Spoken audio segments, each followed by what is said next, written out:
Em 28 de abril, no 25º ano de nosso exílio, 14 anos depois da queda de Jerusalém, a mão do Senhor veio sobre mim, e ele me levou para lá. Numa visão, Deus me levou para a terra de Israel e me colocou num monte muito alto. Dali, vi em direção ao sul algo parecido com uma cidade.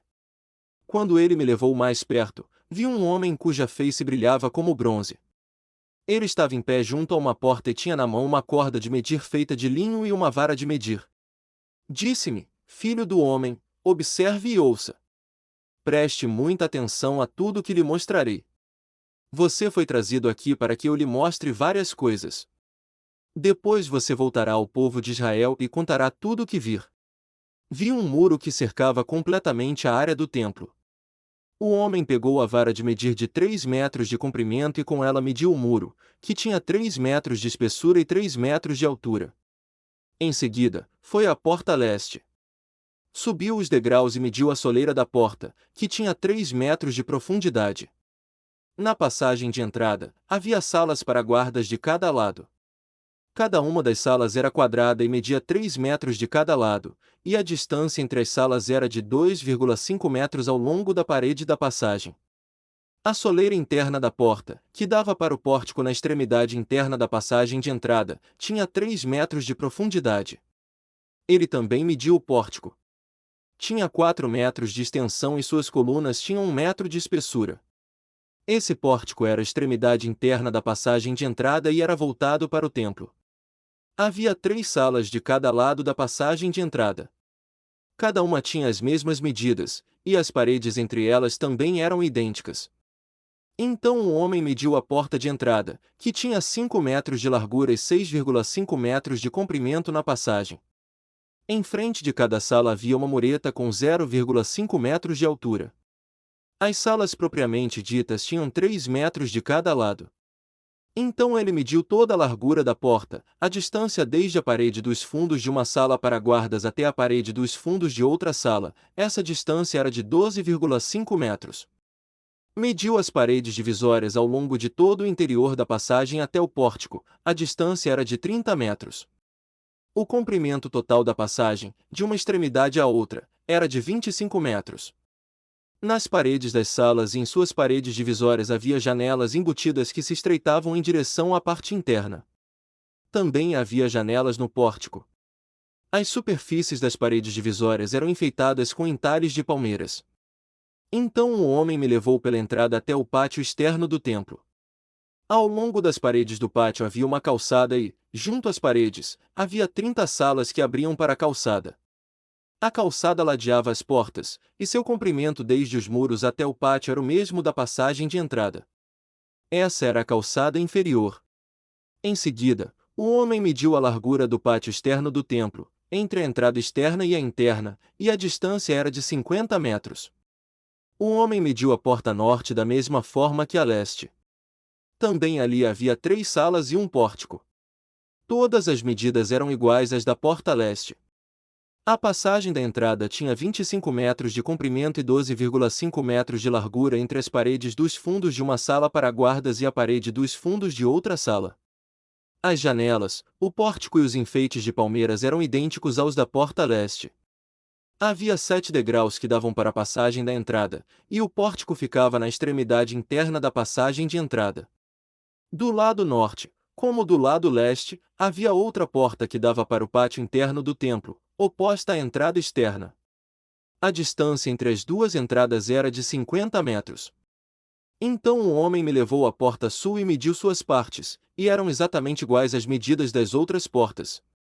Tinha janelas ao longo das paredes, como as outras, e um pórtico no qual a passagem de entrada abria para o pátio externo. E, como nas outras portas, a passagem de entrada tinha 25 metros de comprimento e 12,5 metros de largura. Essa entrada também tinha uma escada com 7 degraus que davam para ela, um pórtico na extremidade interna e enfeites de palmeiras nas paredes divisórias. E aqui também havia outra entrada que dava para o pátio interno, oposta à entrada externa. A distância entre as duas entradas era de 50 metros. Então o homem me levou à porta sul, que dava para o pátio interno. Ele a mediu, e tinha as mesmas medidas das outras portas. Suas salas para guardas, suas paredes divisórias e seu pórtico eram do mesmo tamanho das outras portas, e havia janelas ao longo das paredes e no pórtico. E, como nas outras portas, a passagem da entrada tinha 25 metros de comprimento e 12,5 metros de largura. Os pórticos que davam para o pátio interno tinham 4 metros de comprimento e 12,5 metros de largura. O pórtico da porta sul ficava voltado para o pátio externo. Suas colunas eram enfeitadas com palmeiras, e 8 degraus subiam até sua entrada. Então ele me levou à porta leste, que dava para o pátio interno. Ele a mediu, e tinha as mesmas medidas das outras portas. Suas salas para guardas, suas paredes divisórias e seu pórtico eram do mesmo tamanho das outras portas, e havia janelas ao longo das paredes e no pórtico. A passagem da entrada tinha 25 metros de comprimento e 12,5 metros de largura. Seu pórtico ficava voltado para o pátio externo. Suas colunas eram enfeitadas com palmeiras, e 8 degraus subiam até sua entrada. Então ele me levou à porta norte, que dava para o pátio interno. Ele a mediu, e tinha as mesmas medidas das outras portas.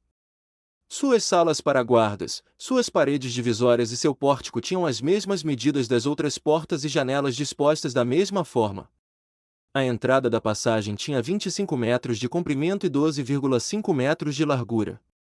Seu pórtico ficava voltado para o pátio externo. Suas colunas eram enfeitadas com palmeiras, e 8 degraus subiam até sua entrada. No pórtico de uma das entradas internas havia uma porta que dava para uma sala lateral onde era lavada a carne para os holocaustos. De cada lado desse pórtico havia 2 mesas onde os animais para os sacrifícios eram abatidos para os holocaustos, as ofertas pelo pecado e as ofertas pela culpa. Do lado de fora do pórtico, de cada lado das escadas que subiam para a entrada norte, havia mais 2 mesas. Havia, portanto, 8 mesas no total, 4 do lado de dentro e 4 do lado de fora, onde se abatiam os sacrifícios. Também havia 4 mesas de pedra cortada para o preparo dos holocaustos, cada uma com 75 centímetros de comprimento e de largura e 50 centímetros de altura. Sobre essas mesas eram colocadas os instrumentos para bater os animais para os sacrifícios. Havia ganchos, cada um com 8 centímetros de comprimento, presos ao redor das paredes do pórtico. A carne dos sacrifícios era colocada sobre as mesas. Dentro do pátio interno havia 2 salas, uma ao lado da porta norte, voltada para o sul, e outra ao lado da porta sul, voltada para o norte. E o homem me disse: a sala ao lado da porta norte é para os sacerdotes que supervisionam a manutenção do templo. A sala ao lado da porta sul é para os sacerdotes encarregados do altar, os descendentes de Zadok, pois somente eles, dentre todos os levitas, podem se aproximar do Senhor, para servir diante dele. Então o homem mediu o pátio interno, e era um quadrado com 50 metros de largura e 50 metros de comprimento. O altar ficava no pátio em frente ao templo. Então ele me levou ao pórtico do templo. Mediu as paredes de ambos os lados da passagem para o pórtico, e tinham 2,5 metros de espessura. A entrada propriamente dita tinha 7 metros de largura, e as paredes de cada lado da entrada tinham mais 1,5 metros de comprimento. O pórtico tinha 10 metros de largura e 6 metros de profundidade. 10 degraus subiam para ele, com uma coluna de cada lado.